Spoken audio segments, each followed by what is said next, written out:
peut-être que c'est vrai, mais au moins je sais pourquoi est-ce qu'un tiers n'est pas un nombre décimal. Tu vas voir, c'est bien plus important et je vais te montrer pourquoi. Bon, déjà, c'est quoi un nombre décimal? C'est un nombre qui contient une virgule et un nombre fini de chiffres, comme par exemple ici 6,14 ou bien 2,858 ou encore 7,01. Mais en mathématiques, l'objectif c'est de définir ça de manière rigoureuse. Et donc, un nombre décimal, c'est égal à A divisé par 10 exposant n. Et cette formule, elle peut faire un peu peur, mais ici, A, c'est un nombre entier positif ou négatif et n, ça va être un nombre entier positif. Et donc, par exemple, un exemple, c'est que 6,14, c'est la même chose que 614 divisé par 100. 614, c'est bien un nombre entier ici positif. Et 100, ça correspond bien à 10 exposant 2. Et donc maintenant, étant donné qu'on sait ce que c'est un nombre décimal, on va savoir pourquoi est-ce qu'un tiers n'est pas un nombre décimal et on va utiliser pour ça un raisonnement qu'on appelle raisonnement par l'absurde, où déjà on va supposer le contraire, autrement dit qu'un tiers est un nombre décimal, c'est-à-dire qu'un tiers est égal à A divisé par 10 exposant n. Et l'objectif c'est d'arriver à une contradiction. Et si on arrive à une contradiction, c'est-à-dire que ici un tiers n'est pas un nombre décimal. Donc c'est ce qu'on va faire.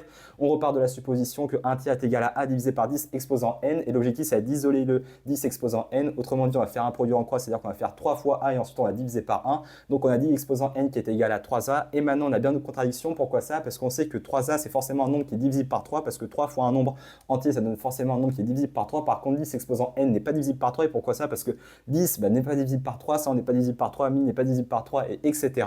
Donc on a une contradiction parce qu'on est en train de dire que ce nombre qui n'est pas divisible par 3 est égal à un nombre divisible par 3. Qui dit contradiction, forcément supposition qui est aussi erronée. Donc d'après le raisonnement par l'absurde, un tiers n'est pas un nombre décimal. Et bien sûr, si la vidéo t'a plu, abonne-toi.